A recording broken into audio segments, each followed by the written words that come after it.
안녕하세요. 오늘 제 이야기를 들려드릴 김건우입니다. 제 진심이 세상에 더 많은 분께 다 희망이 될 수 있도록 시작하시기 전 구독과 좋아요 한 번씩만 꼭 부탁드립니다. 손톱 밑에 박힌 검은 기름때는 아무리 독한 세제로 문질러도 지워지지 않았다. 18살 보육원 담장을 나서며 세상이라는 거친 파도에 몸을 던진 후로 내 몸에선 늘 매캐한 엔진오일 냄새와 차가운 쇳가루 냄새가 진동했다. 남들이 대학에 가고 연애를 하며 청춘을 즐길 때 나는 차가운 콘크리트 바닥에 누워 수천 도의 열기를 뿜어내는 자동차 엔진을 마주해야 했다. 세상은 나를 기름쟁이라 불렀고 어떤 이들은 내 앞을 지나갈 때 코를 찌푸리며 옷깃을 여미기도 했다. 하지만 나는 그 멸시조차 묵묵히 견뎌냈다. 내게는 이 기름진 손으로 일궈내야 할 삶이 있었고 언젠가는 찾아야 할 나라는 존재의 뿌리가 있었기 때문이다. 내가 누구인지 어디서 왔는지 알 수 있는 유일한 단서는 낡은 가죽 지갑 속에 고이 간직된 빛바랜 사진 한 장과 목에 걸린 은색 펜던트 뿐이었다. 3살 남짓 되어 보이는 어린아이가 환하게 웃고 있는 그 사진은 모서리가 다 닳아 너덜너덜해졌지만 내게는 목숨보다 소중한 보물이었다. 사진 속 아이의 왼쪽 눈 밑에는 작은 눈물점이 있었고 그것은 거울 속 내 얼굴에 박힌 점과 똑같은 위치에 있었다. 그리고 그 펜던트, 5살 무렵 부산 국제시장에 그 북적거리던 인파 속에서 내가 마지막으로 움켜쥐었던 엄마의 온기였다. 보육원 원장님은 내가 길가에 버려졌을 때 내 베넷저고리 안에서 이 사진이 나왔고 목에는 김건우라는 이름과 지금은 사라진 번호가 새겨진 이 펜던트가 걸려 있었다고 했다. 고단한 하루가 끝나고 아무도 없는 자취방에 돌아와 소주 한 잔을 들이켜며 그 사진을 들여다보는 것이 내 유일한 위안이었다. 엄마, 나 오늘 이만큼 벌었어요. 나 안 버려진 거 맞죠? 엄마도 나 찾고 있는 거 맞죠? 술 기운에 내뱉는 질문은 언제나 대답 없는 메아리가 되어 돌아왔다. 원망도 해보고 그리워도 해봤지만 결국 남는 것은 지독한 고독뿐이었다. 나는 이를 악물고 기술을 배웠다. 남들이 기피하는 외제차 수리부터 대형 트럭 정비까지 손이 짓무르고 화상을 입어가며 대한민국에서 손꼽히는 정비사가 되기 위해 발버둥 쳤다. 누군가에게 인정받고 싶어서가 아니라 내가 성공해서 유명해지면 혹시라도 부모님이 나를 찾아주지 않을까 하는 신락 같은 희망 때문이었다. 5살 무렵의 기억은 희미한 잔상으로만 남아있었다. 비릿한 갯비린내, 북적거리는 사람들, 그리고 따뜻한 화장품 냄새가 나던 엄마의 품. 무언가 반짝이는 것을 구경하느라 잠시 놓쳤던 그 따뜻한 손길이 25년이라는 긴 세월 동안 나를 괴롭히는 악몽이자 동시에 살아갈 이유가 되었다. 나는 정비소 한 구석에 낡은 야전 침대를 놓고 멋보자며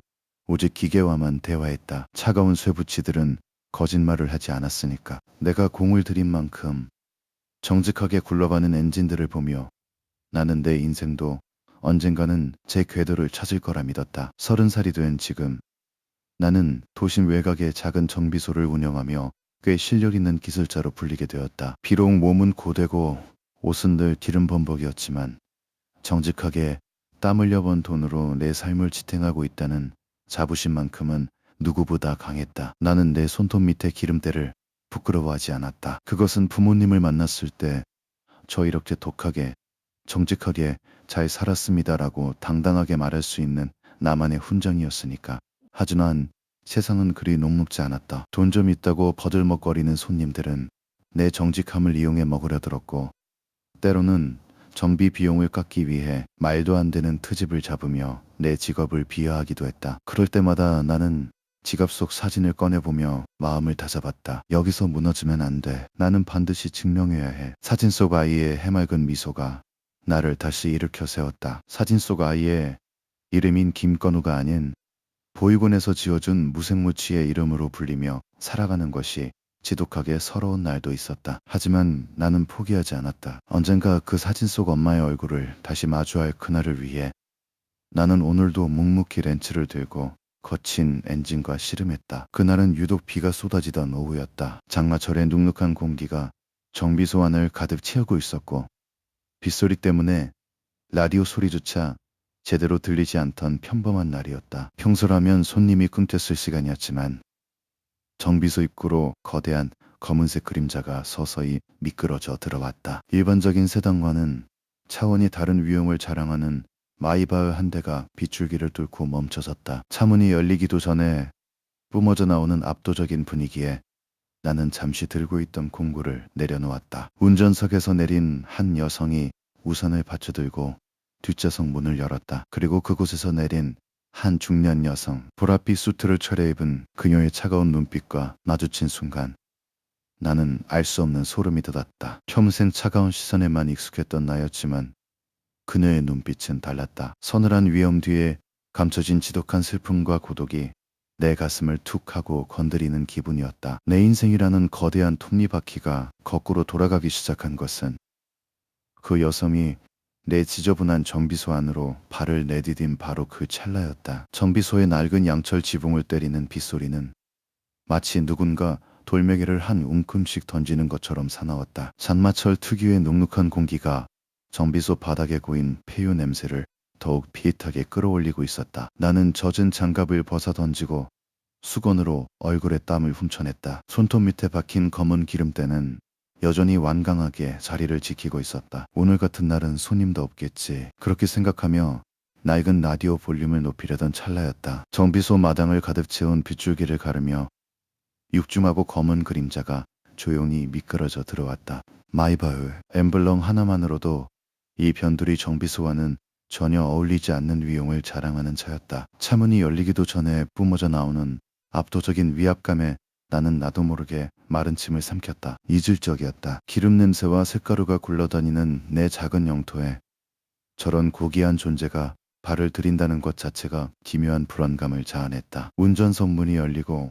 투명한 우산을 받쳐든 한 여성이 내렸다. 단정한 정장 차림에 맑은 눈망울을 가진 그녀는 빗물이 구두에 틀까 염려하기보다 뒷좌석을 향해 우산을 기울이는데 온 신경을 곤두세우고 있었다. 그리고 뒷좌석 문이 열렸다. 그곳에서 내린 여성은 보랏빛 수트를 차려입고 있었다. 그녀가 발을 내디딘 순간 공기의 흐름이 바뀌는 것 같았다. 매캐한 엔진오일 냄새가 진동하던 정비소 안으로 은은하면서도 기품 있는 향기가 스며들었다. 그것은 내가 평생 맡아본 적 없는 아주 멀고도 고귀한 세계의 냄새였다. 그녀의 눈빛은 서늘했고 인매는 단호하게 닫혀 있었다. 수많은 사람을 호령해온 사람, 특유의 위험이 온몸에서 뿜어져 나왔다. 하지만 그녀와 눈이 마주친 그 짧은 찰나, 나는 기묘한 전율을 느꼈다. 그 차가운 눈동자 너머에 깊이를 가늠할 수 없는 지독한 슬픔과 고독이 웅크리고 있었기 때문이다. 차가 갑자기 멈춰서서요. 근처에서 가장 시력 있는 곳이라고 추천받아 왔는데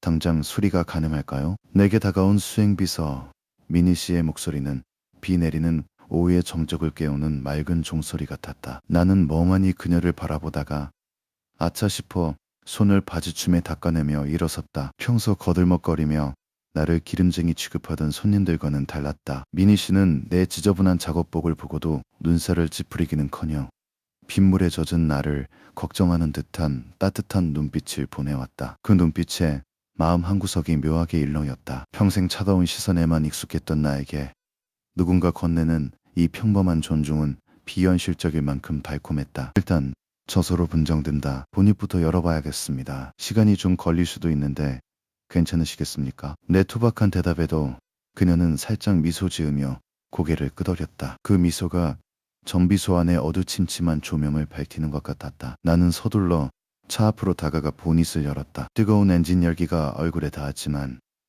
내 신경은 온통 등 뒤에 서 있는 보랏빛 수트의 여인에게 쏠려 있었다. 그녀는 아무 말 없이 정비소 구석구석을 훑어보고 있었다. 낡은 공구함, 기름때 묻은 야전 침대, 그리고 내가 보물처럼 간직하던 낡은 사진이 들어있는 지갑이 놓인 작은 책상까지. 그녀의 시선이 머무는 곳마다 내 삶의 치부가 드러나는 것 같아 얼굴이 화끈거렸다. 수리를 위해 엔진 안쪽을 살피던 중 시트 틈새 깊숙한 곳에서 무언가 반짝이는 것이 보였다. 수리를 위해 시트를 분해하던 내 손에 걸려 나온 것은 아주 오래되어 색이 바랜 낡은 종이 조각이었다. 먼지를 털어내고 그것을 확인한 순간 내 심장은 터질 듯이 뛰기 시작했다. 그것은 내가 25년 동안 단 한순간도 몸에서 떼어놓지 않았던 내 지갑 속 사진과 너무나도 흡사한 3살 배기 아이의 사진이었다. 환하게 웃고 있는 아이의 왼쪽 눈 밑에 박힌 작은 점. 그것은 매일 아침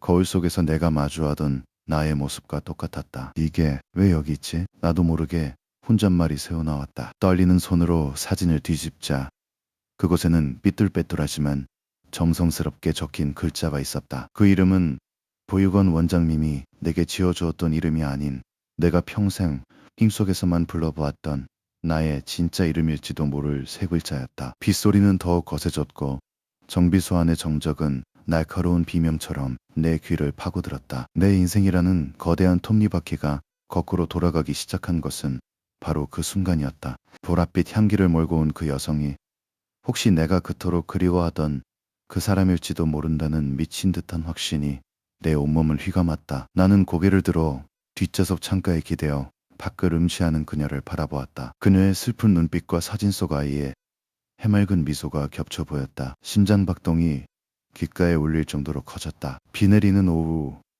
이 허름한 정비소에 찾아든 기적 같은 우연 앞에 나는 아무런 말도 하지 못한 채 낡은 사진 한 장만을 손에 꼭 쥐고 있었다. 그것이 지옥 같은 운명의 시작이 될지 아니면 25년 한을 풀어줄 구원이 될지 그때의 나는 알지 못했다. 다만 한 가지 확실한 것은 내 손톱 밑에 기름때가 처음으로 부끄럽게 느껴질 만큼 그들이 가져온 세상의 빛이 너무나도 눈부셨다는 사실뿐이었다. 손에 쥔 종이 조각이 벼락이라도 되는 것처럼 뜨거웠다. 빗물에 젖은 장갑을 벗어던진 맨손으로 그 사진을 쥐었을 때 손가락 끝으로 전해지는 미세한 떨림은 멈출 줄을 몰랐다. 먼지와 기름때가 묻어 있었지만 사진 속 아이의 미소는 형광등 불빛 아래에서 기괴할 정도로 선명하게 빛났다. 3살 혹은 4살 그 무렵에 내가 가진 유일한 기록이 왜 하필 대한민국에서 가장 화려한 여자의 차 시트 깊숙한 곳에서 튀어나온 것일까? 나는 숨을 쉬는 법조차 잊은 채 사진 속 아이의 눈밑점을 뚫어지게 응시했다. 나는 떨리는 손으로 바지 뒷주머니에서 낡은 가죽 지갑을 꺼냈다. 모서리가 다 해져 실밥이 터져나온 지갑 안쪽에는 내가 평생을 나라고 믿으며 의지해온 한 장의 사진이 들어있었다. 지갑 속 사진과 지금 차 안에서 주운 사진 2장을 나란히 놓자 세상이 뒤집히는 기분이 들었다. 배경도 아이의 옷차림도 심지어 사진 뒤에 삐뚤빼뚤하게 적힌 김건우라는 이름의 필체까지 완벽하게 일치했다. 그것은 우연이라기엔 너무나 잔인했고 필연이라기엔 지나치게 눈부신 진실이었다. 내 머릿속은 수만 가지 생각으로 뒤엉켰다. 이 차의 주인인 저 보랏빛 수트의 여인은 대체 누구인가? 그녀가 왜 내 어린 시절의 파편을 소중히 간직하고 있었던 걸까? 혹시 그녀가 나를 버린 사람인 걸까? 아니면 나를 찾아 헤맨 사람인 걸까? 25년 동안 품어왔던 원망과 그리움이 한꺼번에 터져나오며 목구멍을 꽉 막아버렸다. 뜨거운 눈물이 눈시울을 적셨지만 나는 애써 그것을 삼켰다. 나 같은 기름쟁이에게 희망은 언제나 독이 든 성배와 같았으니까. 섣부른 기대는 결국 더 깊은 절망의 구렁텅이로 나를 밀어넣을 뿐이라는 것을 나는 밑바닥 인생을 살며 뼈저리게 배워왔다. 기사님, 어디 앉으세요. 얼굴이 너무 창백해요. 그때 등 뒤에서 들려온 미니 씨의 목소리에 나는 소스라치게 놀라며 사진을 등 뒤로 숨겼다. 그녀는 걱정스러운 눈빛으로 나를 바라보며 다가왔다. 정비소 안을 가득 채운 매캐한 매연 사이로 그녀가 가져온 비누 향기가 스며들었다. 나는 당황하며 고개를 저었지만 그녀는 내 손의 떨림을 놓치지 않았다. 그녀는 내 손등에 묻은 검은 기름때를 보고도 아랑곳하지 않고 자신의 깨끗한 손수건을 내밀었다. 비가 와서 추워서 그런가 봐요. 여기 이거라도 좀 닦으세요. 그녀가 내민 손수건은 눈부시게 하였다. 내 더러운 손으로 그것을 만지는 것 자체가 죄악처럼 느껴졌지만 그녀의 눈빛이 너무나 따뜻해서 거절할 수가 없었다. 나는 서툴게 손을 닦으며 그녀의 눈을 피했다. 미니 씨는 내 곁에 가만히 서서 차분히 난 쪽을 들여다보았다. 저희 회장님, 겉으론 차가워 보이셔도 참 안타까운 분이에요. 25년 전 잃어버린 아드님 사진을 매일 밤 안고 주무시거든요. 그녀의 나직한 설명이 내 가슴에 날카로운 화살이 되어 박혔다. 아들을 잃어버린 엄마, 그리고 그 엄마가 간직한 사진 속 주인공이 바로 나라는 사실. 나는 차 안쪽을 다시 음시했다. 뒷좌석 창가에 기댄 여회장의 실루엣이 보였다. 그녀의 고독한 옆모습이 비 내리는 정비소 풍경과 겹쳐지며 묘한 슬픔을 자아냈다. 그녀는 지금 무슨 생각을 하고 있을까? 저 안락한 시트 밑에 자신의 아들이 남긴 마지막 흔적이 숨어 있었다는 것을 알게 되면 그녀는 어떤 표정을 지을까? 나는 차마 입을 뗄 수 없었다. 그 사진 속 아이가 저입니다. 라고 말하는 순간 내가 읽어온 이 소박한 삶이 완전히 무너져 내릴 것만 같았다. 나는 다시 차 밑으로 기어 들어갔다. 차가운 쇠붙이의 감촉이 오히려 안도감을 주었다. 사진은 내 가슴팍 주머니 속에서 심장 박동과 함께 요동치고 있었다. 미니 씨는 정비소 구석 의자에 앉아 내가 수리하는 모습을 묵묵히 지켜보았다. 그녀가 가끔씩 건네는 따뜻한 시선이 내 거친 작업복을 뚫고 들어와 얼어붙은 마음을 녹여주었다. 25년 만에 처음으로 느껴보는 누군가의 온기. 그것이 엄마의 것인지 아니면 이제 막 만난 이 낯선 여성의 것인지 알 수 없었지만 그 순간만큼은 이 지독한 기름 냄새도 견딜만 했다. 빗소리는 잦아들 줄 몰랐고 정비소 안의 긴장감은 점점 더 팽팽하게 당겨졌다. 나는 내 손톱 밑에 기름때를 보며 다짐했다. 이 진실이 나를 어디로 이끌든 나는 도망치지 않겠다고. 내 가슴 속 사진이 외치는 소리에 귀를 기울이며 나는 25년 전 잃어버린 나의 진짜 이름을 되찾기 위한 첫 번째 렌치를 조심스럽게 돌리기 시작했다. 시트 속에서 튀어나온 나의 어린 시절은 그렇게 나를 운명의 소용돌이 한복판으로 밀어넣고 있었다. 내 가슴팍 주머니에 넣은 사진이 심장 박동에 맞춰 뜨겁게 요동치고 있었다. 방금 내 손으로 확인한 그 진실. 대한민국 최고의 여회장이 잃어버린 아들이 바로 나일지도 모른다는 그 미친 것 같은 가설이 머릿속을 하얗게 태우고 있었다. 나는 멍하니 차 뒷좌석에 앉은 그녀를 바라보았다. 창문에 맺힌 빗방울 너머로 보이는 그녀의 실루엣은 손을 뻗으면 닿을 듯 가까웠지만 동시에 은하수 너머의 별처럼 멀게만 느껴졌다. 내가 감히 저분의 아들이라고. 평생을 기름내 나는 작업복 한 벌로 버텨온 내가 그 팽팽한 정적을 깬 것은 비명 같은 타이어 마찰음이었다. 정비소 마당의 웅덩이를 사정없이 튀기며 또 다른 검은색 세단이 들이닥쳤다. 차 문이 열리기도 전에 우산을 펴고 내린 사내 박전무였다. 그는 차에서 내리자마자 주변을 살피더니 내가 서 있는 쪽으로 성큼성큼 걸어왔다. 그의 눈빛은 굶주린 독사의 그것처럼 서늘하고 비열했다. 그는 차 안에 앉아있는 여회장을 한번 훑어보더니 타깃을 정한 듯 나를 향해 서슬퍼런 위세를 떨쳤다. 이게 무슨 짓거리야. 감히 어느 안전이라고 이따위 기름쟁이 속을에 회장님을 모셔두는 거야. 그의 목소리는 정비소의 양철 지붕을 때리는 빗소리보다 더 날카롭게 내 귀를 찔렀다. 나는 당황하며 뒷걸음질 쳤지만 그는 내 작업복 깃을 움켜쥐듯 다가왔다. 박 전무의 눈은 내 가슴 주머니 틈으로 살짝 삐져나온 사진 조각을 놓치지 않았다. 그는 전광석화처럼 손을 뻗어 내가 목숨처럼 지키려던 그 사진을 낚아챘다. 25년의 한 이설인 내 유일한 정체성이 그의 투박한 손가락 사이에서 구겨졌다. 이건 돌려주세요. 제 겁니다. 내 목소리는 스스로가 듣기에도 비참할 만큼 떨리고 있었다. 하지만 박 전무는 비릿한 웃음을 지으며 사진을 눈앞에서 흔들었다. 제거? 야, 이 사기꾼 놈아. 어디서 이런 조잡한 사진 한 장 구해다가 회장님 마음을 흔들어? 너 같은 놈들 한두 번 본 줄 알아? 그는 내 말이 끝나기도 전에 사진을 바닥에 진흙탕 위로 던져버렸다. 그리고는 광택이 번쩍이는 자신의 명품 구두굽으로 그 사진을 사정없이 짓밟았다. 오독하는 환청이 들리는 것 같았다. 사진 속 아이의 미소가 진흙 속에 처박혀 지리겨지는 광경을 보며 내 심장도 함께 으깨지는 기분이었다. 나는 무릎을 꿇고서라도 그 사진을 줍고 싶었지만 박 전무는 내 가슴팍을 거칠게 밀쳐냈다. 이런 냄새 나는 기름쟁이 굴에 회장님을 둔 것만으로도 넌 죽을 죄를 지은 거야. 알아들어. 그의 발길질이 내 자존심을 향해 날아들었다. 아니, 그것은 발길질보다 더 아픈 모욕이었다. 평생을 정직하게 살아온 내 삶이 저 화려한 세계의 사람들에게는 단 한 줌의 가치도 없는 쓰레기처럼 취급받고 있었다. 차 안에 있던 미니 씨가 당황하며 밖으로 뛰어나오려 했지만 박 전무의 수행원들이 그녀를 가로막았다. 여회장은 창밖에 소란에 미간을 찌푸리며 나를 응시했다. 그녀의 눈에 비친 내 모습은 어떤 것이었을까? 진흙탕 위에 넘어져 짓밟힌 사진을 보며 부들부들 떠는 못난 정비사였을까?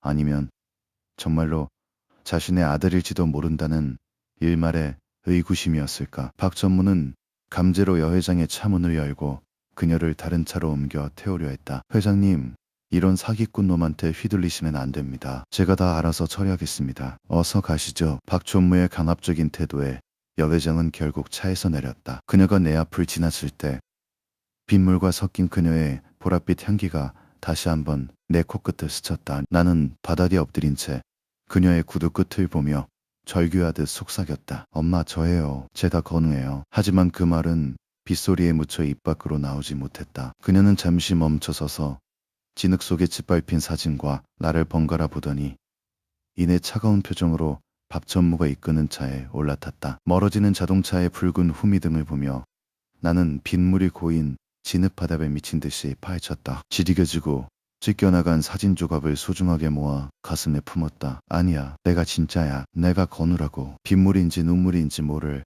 액체가 얼굴을 타고 흘러내렸다. 박 전무가 남긴 비웃음과 모욕이 화인처럼 가슴에 새겨졌다. 무너진 자존심 위로 차가운 빗줄기가 쏟아졌다. 나는 이제야 깨달았다. 저 화려한 제국으로 들어가기 위해선 단순히 사진 한 장으로는 부족하다는 것을. 나를 짓밟은 저 독사 같은 인간들의 목을 비틀어버릴 힘이 필요하다는 것을 말이다. 정비소 마당에 홀로 남겨진 나는 찢어진 사진 조각을 쥔 채 어둠 속에서 이를 악물었다. 오늘 내가 당한 이 수모, 그리고 내 엄마의 눈을 가린 저 가짜들의 가면을 반드시 내 손으로 찢어버리겠노라고. 기름쟁이의 복수는 이제 막 시동을 걸고 있었다. 폭풍 같은 소란이 휩쓸고 간 정비소는 전맛보다 더 무거운 허탈감에 잠겨 있었다. 빗줄기는 한풀 꺾였지만 천장에서 떨어지는 물방울이 빈 깡통을 때리는 소리가 규칙적으로 고요를 깼다. 나는 진흙투성이가 된 바닥에 주저앉아 찢겨나간 사진 조각들을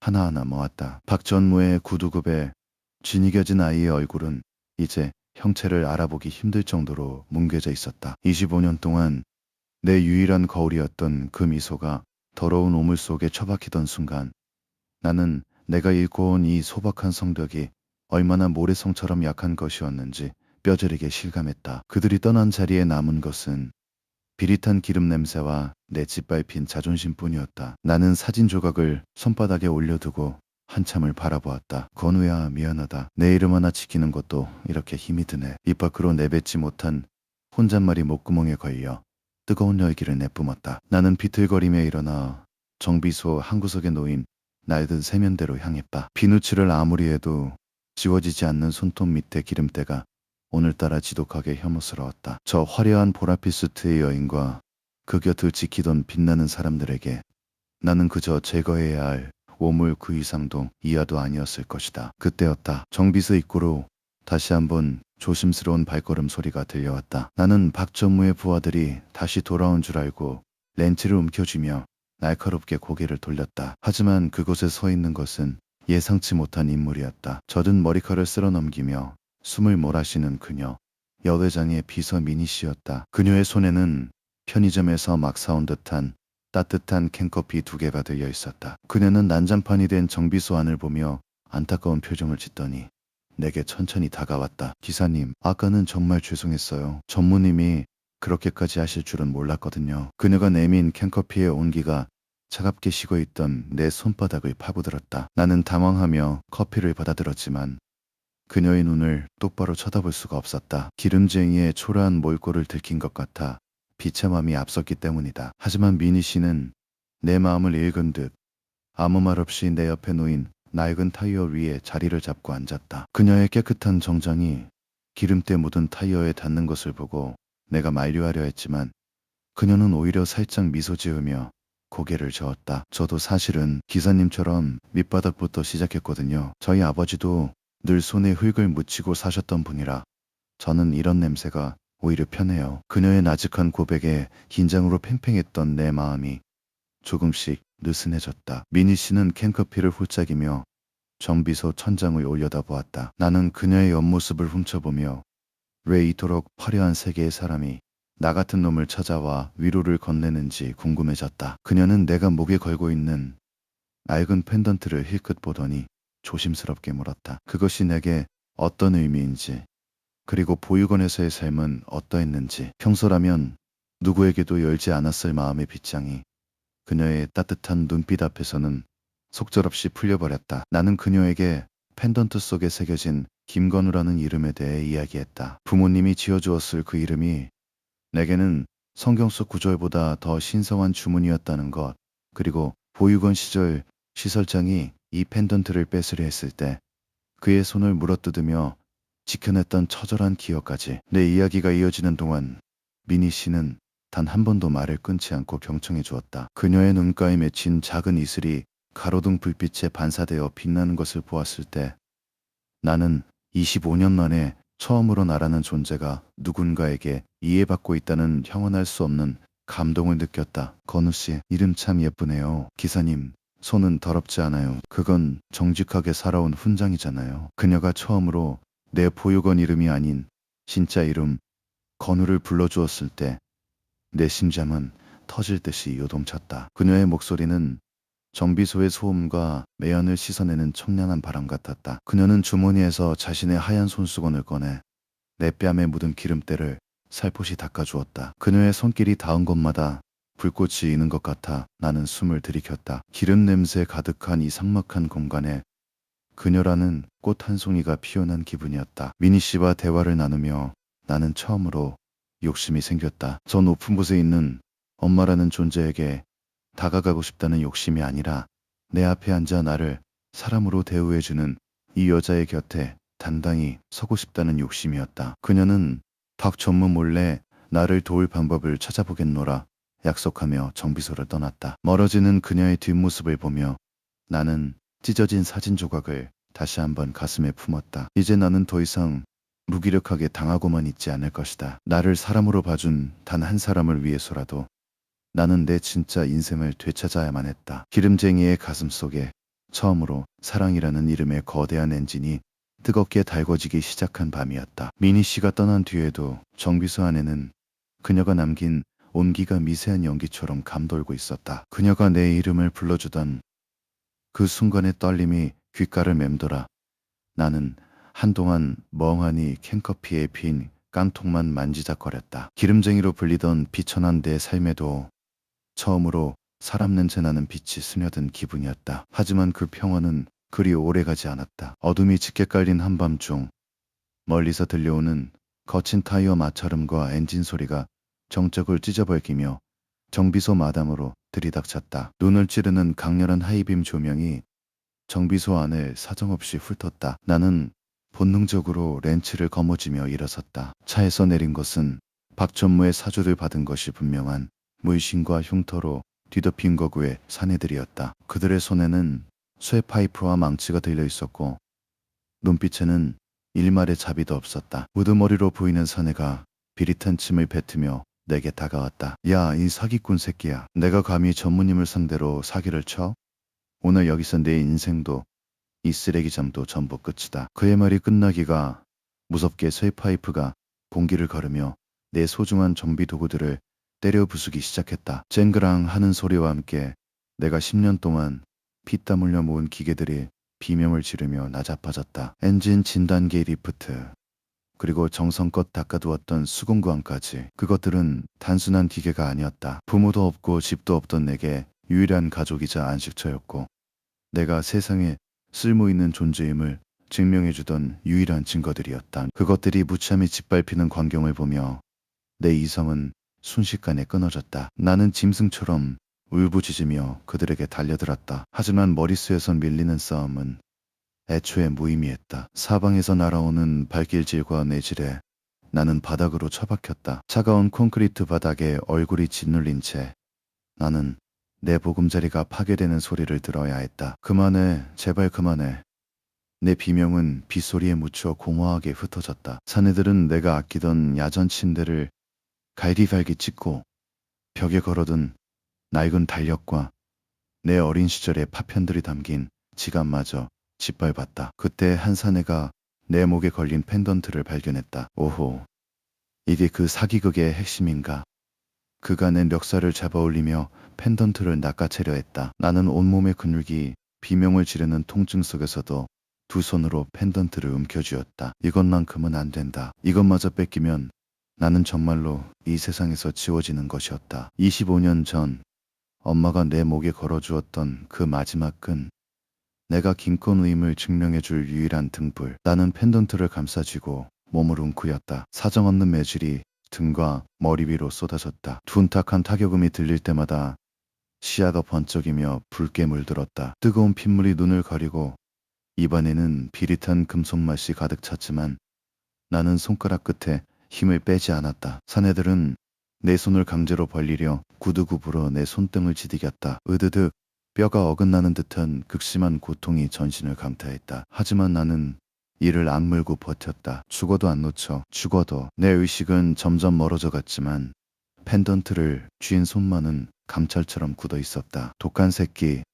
그냥 다 부수고 불질러버려. 사내들이 정비소 곳곳에 휘발유를 뿌리기 시작했다. 매캐한 기름 냄새가 평소와는 다르게 공포의 냄새로 변해 코끝을 찔렀다. 이윽고 작은 불꽃이 피어오르더니 순식간에 내 유일한 안식처를 집어삼키기 시작했다. 불길은 내가 닦아두었던 기름 묻은 헝겊들을 타고 천장으로 솟구쳤다. 열기가 내 뺨을 핥고 지나갔지만 나는 손가락 하나 까딱할 힘조차 남아있지 않았다. 무너진 선반 옆에 쓰러진 채 나는 불타가는 정비소를 흐릿한 눈으로 바라보았다. 내 10년의 세월이, 내 정직했던 땀방울이 검은 연기가 되어 하늘로 흩어지고 있었다. 하지만 내 가슴 속에는 여전히 딱딱하고 차가운 은색 펜던트가 느껴졌다. 나는 그것을 지켜냈다는 사실 하나에 안도하며 서서히 감기는 운을 내버려 두었다. 멀리서 소방차 사이렌 소리와 함께 누군가 내 이름을 부르는 환청이 들려왔다. 그 목소리는 엄마의 것 같기도 했고 따뜻한 캔커피를 건네주던 미니 씨의 것 같기도 했다. 내 정비소는 불타버렸고 내 몸은 만신창이가 되었다. 하지만 어둠 속으로 빠져들기 직전 나는 비로소 깨달았다. 이제 나는 더 이상 숨어 지내는 기름쟁이가 아니라는 것을. 나를 파괴하려 했던 저들의 폭력은 오히려 내 안의 복수라는 엔진에 불을 지폈다. 잿더미 위에서 다시 일어설 때 나는 반드시 내 펜던트의 주인에게 돌아가 저들이 지은 죄의 대가를 피로 갚아줄 것이다. 의식이 끊어지는 마지막 찰나 나는 가슴에 품은 펜던트를 더욱 깊이 움켜쥐었다. 뜨거웠다. 온몸을 핥고 지나가던 불길의 혀가 여전히 내 살점을 태우고 있는 것만 같았다. 의식의 수면 아래로 가라앉으며 마지막으로 본 것은 시커먼 연기로 뒤덮인 내 청춘의 자네들이었다. 나는 그 어둠 속에서 영원히 잠들고 싶었다. 더 이상 기름 냄새를 맡지 않아도 되는 곳. 더 이상 누군가에게 짓밟히지 않아도 되는 차가운 안식처로 가고 싶었다. 하지만 내 손가락 끝은 여전히 무언가를 으스러지게 움켜쥐고 있었다. 그것은 차가웠고 딱딱했으며 내가 이 세상에 존재했다는 마지막 증거였다. 그 은색 펜던트가 내는 차가운 금속성이 나를 자꾸만 지옥의 문턱에서 끌어당기고 있었다. 어느 순간 코끝을 찌르던 내쾌한 연기 냄새가 사라지고 코를 찌르는 소독약 냄새가 밀려왔다. 감기지 않는 눈꺼풀 사이로 부신 빛이 쏟아졌다. 하지만 그것보다 더 생생하게 전해진 것은 누군가의 손길이었다. 내 이마를 짚고 내 상처 입은 손등을 어루만지는 그 손. 수천 번의 거친 작업을 견뎌온 내 투박한 손과는 비교할 수도 없을 만큼 부드럽고 따뜻한 손길이었다. 그 온기가 닿는 곳마다 얼어붙었던 혈관이 요동치기 시작했다. 그리고 들려왔다. 멀리서 들려오는 환청인 줄 알았던 그 목소리가 내 귓가를 찢는 비명으로 변해 쏟아졌다. 건우야, 내 아들 건우야. 제발 눈 좀 떠봐라. 엄마가 왔다. 엄마. 25년 동안 꿈속에서조차 소리내어 불러보지 못했던 그 단어가 내 고막을 울렸다. 비명이자 통곡이었고 한설인 절규였다. 나는 필사적으로 눈을 뜨려 노력했다. 무거운 바위덩이를 들어 올리는 것 같은 고통 끝에 겨우 시야가 트였다. 하얀 천장, 그리고 내 얼굴 위로 쏟아지는 눈물. 보랏빛 수트를 입고 서늘한 위험을 뽐내던 그 여회장이 아니었다. 그곳엔 자식을 잃고 반평생을 피눈물로 버텨온 무너져 내린 한 어머니가 있었다. 그녀의 화려했던 화장은 눈물에 씻겨 지워져 있었고 단정했던 머리칼은 헝클어져 있었다. 그녀의 손이 내 손목 안쪽을 더듬었다. 흉터 5살 무렵 부산 국제시장의 그 뜨거웠던 어묵솥에 김에 데어 남았던 내 평생의 콤플렉스이자 지워지지 않는 낙인이었던 그 흉터를 그녀가 떨리는 손가락으로 매만졌다. 그 순간 내 내리 속에서 퓨즈가 터지듯 25년 전의 기억이 파편처럼 튀어올랐다. 시장통의 북적거림, 비릿한 갯비린내, 그리고 뜨거운 김에 놀라 울음을 터뜨린 내 손목에 약을 발라주며 같이 울어주던 젊은 여인의 얼굴. 그 기억 속의 여인이 지금 내 눈앞에서 오열하고 있었다. 회장님, 아니, 엄마? 내 갈라진 목소리가 입 밖으로 흘러나왔을 때 그녀는 나를 부서질 듯 껴안았다. 내 환자복에 묻은 피와 진물이 그녀의 비싼 옷을 적셨지만 그녀는 아랑곳하지 않았다. 그래, 건우야, 미안하다. 이 못난 엄마를 용서하지 마라. 너를 이런 곳에 두고 너를 이렇게 다치게 하고. 그녀의 떨리는 어깨가 내 가슴에 닿았다. 나는 25년 만에 처음으로 나를 지켜주는 누군가가 있다는 안도감에 눈물을 흘렸다. 보육원 시설장의 매질을 견딜 때도, 공사판에서 신문지를 덮고 잘 때도 흘리지 않았던 눈물이 폭포처럼 쏟아졌다. 미니 씨의 모습도 보였다. 그녀는 병실 구석에서 입술을 깨물며 조용히 눈물을 훔치고 있었다. 그녀의 눈빛에는 안도감과 함께 나를 이렇게 만든 자들을 향한 서늘한 분노가 서려 있었다. 건우 씨, 이제 괜찮아요. 아무도 건우 씨를 건드리지 못하게 할게요. 그녀의 나직한 약속이 내게 힘을 주었다. 하지만 내 시선은 다시 내 손을 잡은 엄마에게로 향했다. 엄마는 내 손등의 멍자국을 보며 눈빛을 서늘하게 가다듬었다. 슬픔이 지나간 자리엔 서리빨 같은 복수심이 차오르고 있었다. 걱정하지 마라, 건우야. 너를 이렇게 만든 그놈들 엄마가 똑같이 갚아줄 거다. 아니, 100배, 1000배로 피눈물을 흘리게 해줄 거다. 엄마의 목소리는 이제 더 이상 떨리지 않았다. 그것은 내 아버지를 죽음으로 몰아넣고 내 인생을 뺏어간 박천무를 향한 사형 선고였다. 나는 엄마의 손을 꼭 쥐었다. 기름쟁이의 거친 손이 처음으로 누군가를 지키기 위해 힘을 냈다. 25년 전 시장통에서 놓쳤던 그 손을 이제는 내가 먼저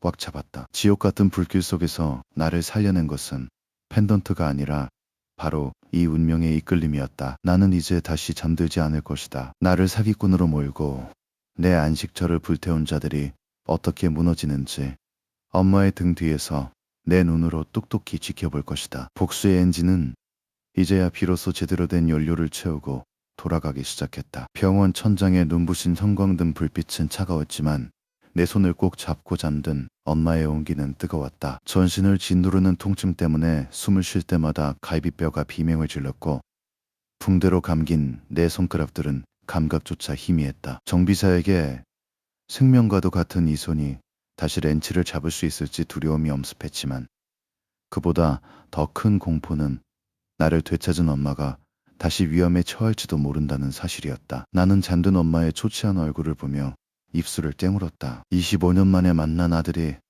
피투성이로 병상에 누워있는 모습을 보며 그녀가 흘렸을 피눈물을 생각하니 가슴 밑바닥에서 뜨거운 무언가가 울컥 치밀어 올랐다. 그때 병실 문이 조심스럽게 열리며 미니 씨가 들어왔다. 그녀의 손에는 낡은 서류 뭉치와 노트북이 들려 있었다. 그녀는 잠든 엄마가 깨지 않도록 내게 다가와 나직하게 속삭였다. 그녀의 입을 통해 흘러나온 이야기는 정비서의 화재보다 더 잔인하게 내 영혼을 불태웠다. 내 아버지가 안기부 지하실에서 억울하게 눈을 감아야 했던 이유, 그리고 그 배후에 우리 가족을 가장 챙기는 척했던 박전무가 있었다는 사실. 미니 씨의 아버지가 그 진실을 파헤치다 의문의 사고로 세상을 떠났다는 고백까지 더해지자 나는 마비된 손에 힘을 주어 시트를 움켜쥐었다. 건우 씨, 박전무는 지금 이 순간에도 회장님을 몰아낼 계획을 세우고 있어요. 가짜 아들을 내세워 회장님의 정신 상태를 문제 삼고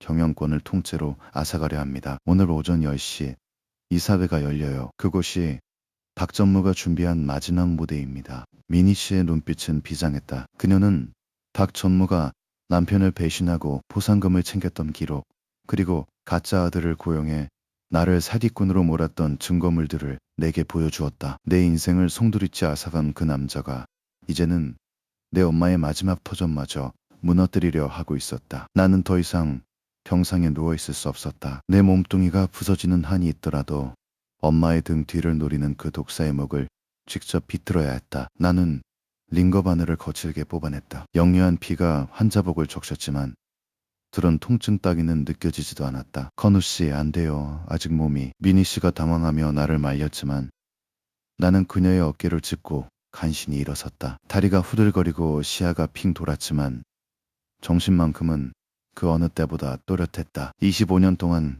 내가 왜 그토록 고독했는지, 왜 그토록 기름 냄새 나는 밑바닥을 전전해야 했는지 이제야 모든 퍼즐이 맞춰졌다. 그것은 운명이 아니라 밥 전무라는 악마가 설계한 형벌이었다. 나는 엄마를 깨우지 않도록 조용히 옷을 갈아입었다. 병원 복도를 걸어나가는 내 발걸음은 무거웠지만 마음속엔 타오르는 복수의 엔진이 굉음을 내며 돌아가고 있었다. 미니 씨는 내 결연한 의지를 확인하고는 말없이 휠체어를 가져왔다. 제가 도울게요. 우리 아버지의 한도, 건우 씨의 아픔도 오늘 그 자리에서 전부 끝내요. 그녀의 떨리는 손을 내가 먼저 잡았다. 정비소에서 그녀가 건네준 캔커피가 내 마음을 녹였다면 지금 그녀가 내미는 진실의 기록들은 내게 칼날이 되어주었다. 우리는 병원을 빠져나와 빗줄기가 여전한 도심을 가로질러 본사 사옥으로 향했다. 거대한 유리 건물은 마치 거대한 괴물의 아가리처럼 보였지만 나는 더 이상 두렵지 않았다. 사옥 로비에 도착하자 박 전무의 신복들이 우리 앞을 가로막았다. 여긴 아무나 들어오는 곳이 아니다. 당장 꺼져. 그들의 멸시 섞인 외침에 나는 휠체어에서 일어나 그들의 눈을 똑바로 응시했다. 기름때 묻은 작업복 대신 환자복 위에 코트 하나만 걸친 초라한 몰골이었지만 내 눈빛만은 사자의 그것과 같았다. 미니 씨가 비서실의 권한으로 그들을 압도하며 길을 열었고 우리는 이사회가 열리는 최상층으로 향하는 엘리베이터에 올랐다. 숫자가 올라갈수록 내 심장 박동수도 빨라졌다. 문이 열리면 그곳엔 나를 짓밟았던 박 전무와 내 엄마를 벼랑 끝으로 밀어넣는 가짜들이 기다리고 있을 것이다. 나는 주머니 속에 든 낡은 펜던트를 꽉 쥐었다. 5살의 건우는 시장통에서 엄마의 손을 놓쳤지만 30살의 건우는 이제 엄마를 지키기 위해 사자굴로 제 발로 걸어 들어간다. 엘리베이터의 도착을 알리는 벨소리가 고요한 복도에 울려 퍼졌다. 내 복수의 서사시, 그 빛끓는 클라이맥스가 이제 막 시작되려 하고 있었다. 나는 깊게 숨을 들이마시며 닫혀있던 이사회장의 육중한 문을 향해 거침없이 다가갔다. 이사회장의 육중한 문은 생각보다 무거웠다. 휠체어 바퀴가 카페 뒤를 구르는 소리가 유독 크게 들려왔고 문이 열리는 순간 쏟아지는 수십 개의 시선은 가시처럼 온몸을 찔러왔다. 갈비뼈의 통증이 다시금 밀려왔지만 나는 이를 악물고 허리를 곧게 폈다. 저 멀리 회의탁 끝에 앉아 펜을 쥔 채 떨고 있는 엄마의 모습이 보였다. 그녀의 어깨는 금방이라도 무너질 듯 가냘팠고 그 곁에서 승리자의 미소를 지으며 그녀를 압박하는 박전무의 얼굴은 구역질이 날 정도로 가증스러웠다. 그리고 그 옆 내 자리를 훔쳐 앉은 가짜 아들의 말쑥한 모습이 눈에 들어왔다. 그 순간 내 안에 엔진이 터질 듯한 굉음을 내며 복수의 연료를 뿜어냈다. 그 펜 내려놓으시죠. 그 이름은 당신이 함부로 적을 수 있는 게 아닙니다. 내 갈라진 목소리가 회의실의 정적을 찢어발겼다. 박 전무의 고개가 벼락이라도 맞은 듯 꺾이며 나를 향했다. 그의 눈동자가 경악으로 물드는 것을 보며 나는 비릿한 미소를 지었다. 죽은 줄 알았던 혹은 평생 정비소 구석에서 신음하다 사라질 줄 알았던 기름쟁이가 살아 돌아온 것이다. 나는 미니 씨의 부축을 받으며 휠체어에서 일어나 천천히 하지만 단호하게 엄마를 향해 걸어갔다. 한 걸음을 뗄 때마다 전신이 비명을 질렀지만 엄마와 눈이 마주친 순간 그 모든 고통은 신기루처럼 사라졌다. 엄마의 눈에 고인 눈물이 뺨을 타고 흐르는 것을 보며 나는 내가 이곳에 온 이유를 다시금 새겼다. 박 전무는 당황한 기색을 숨기지 못한 채 소리를 질렀다. 이게 누구야? 보안 요원들 뭐해? 저 사기꾼 놈 당장 끌어내지 않고. 그의 비명 섞인 명령에 건장한 사내들이 다가왔지만 미니 씨가 대동한 경찰들과 이사들의 술렁임에 그들은 주춤하며 물러섰다. 나는 박 전무 앞에 서서 그가 내민 유전자 검사 결과지를 낚아채듯 뺏어들었다. 99.9% 정교하게 조작된 그 숫자가 내 비웃음을 샀다. 나는 그 종이를 갈기갈기 찢어 박 전무의 얼굴을 향해 던져버렸다. 숫자는 거짓말을 해도 이 상처는 거짓말을 안 하거든. 나는 붕대가 감긴 내 뺀 손목을 들어 올렸다. 그리고 천천히 그 붕대를 풀어 헤쳤다. 피와 진물이 배어나온 거친 살결 위로 25년 전 부산국제시장에 뜨거웠던 어묵솥이 남긴 화상 흉터가 선명하게 드러났다. 엄마의 눈동자가 그 흉터에 머물렀고 그녀는 비명을 지르듯 입을 막았다. 그것은 유전자 검사지 따위가 증명할 수 없는 오직 엄마와 나만이 공유하는 아픈 기억의 낙인이었다. 나는 이어 목에 걸린 낡은 은색 펜던트를 꺼내 보여주었다. 박천무의 구두굽에 짓밟혀 일그러졌지만 그 안에 새겨진 내 진짜 이름 김건우 세 글자는 여전히 형형하게 빛나고 있었다. 이사회장은 순식간에 아수라장이 되었다. 미니 씨는 준비한 태블릿을 이사회의 대형 스크린에 연결했다. 그 안에는 박 전무가 가짜 아들을 매수하는 장면이 담긴 블랙박스 영상과 25년 전 내 아버지를 죽음으로 몰아넣고 받은 보상금 수령 내역이 담긴 안기부 기밀 서류가 차례로 떠올랐다. 이사들은 경악하며 박 전무를 몰아세웠고 승리를 확신하던 독사의 얼굴은 순식간에 흑빛으로 변해갔다. 가짜 아들 놈은 이미 겁에 질려 박 전무의 바지가랑이를 붙잡으며 살려달라고 애원하고 있었다. 밑바닥 인생을 살아온 나보다 더 비천하고 초라한 모습이었다. 나는 박 전무에게 다가가 그의 멱살을 움켜쥐었다. 손가락뼈가 어긋나는 통증이 느껴졌지만 상관없었다. 박 전무, 당신이 짓밟은 건 내 사진뿐만이 아니야. 내 아버지의 목숨, 내 엄마의 25년, 그리고 내 이름까지. 당신은 인간으로서에서는 안 될 짓을 했어. 내 서슬 퍼온 눈빛에 박 전무는 숨조차 제대로 쉬지 못하고 꺽꺽거렸다. 경찰들이 그의 손목에 수갑을 채우는 금속음이 들려올 때 나는 비로소 움켜쥐었던 손을 놓았다. 그는 쓰레기처럼 바닥에 처박혔고 그가 누려온 가짜 제국은 그렇게 한순간에 가루가 되어 흩어졌다. 엄마가 내게 달려와 나를 안았다. 피와 기름 냄새가 뒤섞인 내 환자복이 그녀의 고급스러운 수트를 적셨지만 그녀는 아랑곳하지 않고 나를 더 깊게 품어주었다. 건우야, 내 아들 건우야. 그녀의 오열이 내 가슴을 적셨다. 25년 동안 얼어붙어 있던 내 영혼이 비로소 녹아내리는 기분이었다. 나는 엄마의 어깨 너머로 민 씨를 바라보았다. 그녀는 눈가에 맺힌 눈물을 닦으며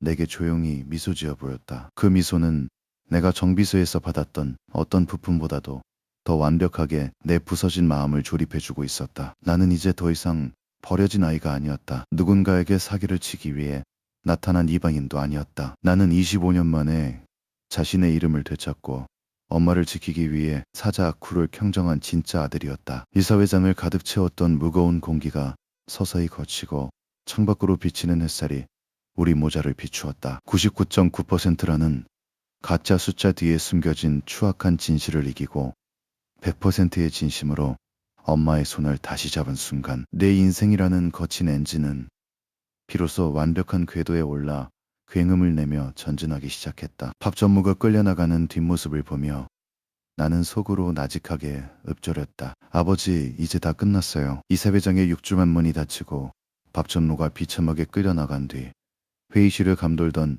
살벌한 공기는 서서히 흩어졌다. 나는 여전히 엄마의 품에 안겨 그녀의 떨리는 어깨를 느끼고 있었다. 25년이라는 긴 세월 동안 내가 그토록 갈구했던 온기였다. 차가운 리프트 밑에서 기름 냄새 진동하는 자취방에서 홀로 견뎌야 했던 그 수많은 밤의 고독이 엄마의 눈물 한 방울에 씻겨 내려가는 기분이었다. 나는 내 상처투성이 손으로 엄마의 등을 서툴게 토닥였다. 이제 우리는 더 이상 도망칠 필요도 숨어 지낼 필요도 없었다. 박 전무와 가짜 아들의 몰락은 신속하고도 처절했다. 미니 씨가 수집한 증거들은 그들이 빠져나갈 구멍을 완벽하게 차단했고 법은 그들에게 낱낱이 대가를 물었다. 박 전무는 자신이 평생을 바쳐 쌓아 올린 파묘의 탑이 무너지는 광경을 감옥 안에서 지켜봐야 했다. 하지만 내게 더 중요한 것은 그런 복수의 결과가 아니었다. 아침이면 눈부신 햇살 아래서 엄마와 함께 마주 앉아 밥을 먹고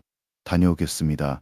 라는 평범한 인사를 나눌 수 있는 이 소박한 일상의 회복이었다. 엄마는 내게 화장품 제국의 후계자 자리를 곧바로 물려주려 하셨지만 나는 정중히 사양했다. 수천만 원짜리 수트를 입고 높은 의자에 앉아 결제 서류를 검토하는 삶은 내게 낫지 않는 옷처럼 불편했기 때문이다. 나는 여전히 내 손톱 밑에 기름때가 좋았고 거친 엔진 소리가 교향곡처럼 들리는 사람이었다. 대신 나는 엄마에게 내 꿈을 이야기했다. 우리 그룹의 기술력을 바탕으로 전국의 정비 네트워크를 혁신하는 자동차 정비 계열사를 직접 읽어보고 싶다고 말이다. 엄마는 처음엔 의아해하셨지만 내 눈빛 속에 담긴 진심과 열정을 보시더니 이내 내 손을 꼭 잡으며 응원해 주셨다. 미니 씨는 그런 내 곁을 지키는 가장 든든한 동역자이자 연인이 되었다. 그녀는 비서실을 떠나 내가 세운 신설법인의 전략기획팀장을 맡아주었다. 정비소의 낡은 타이어 위에 앉아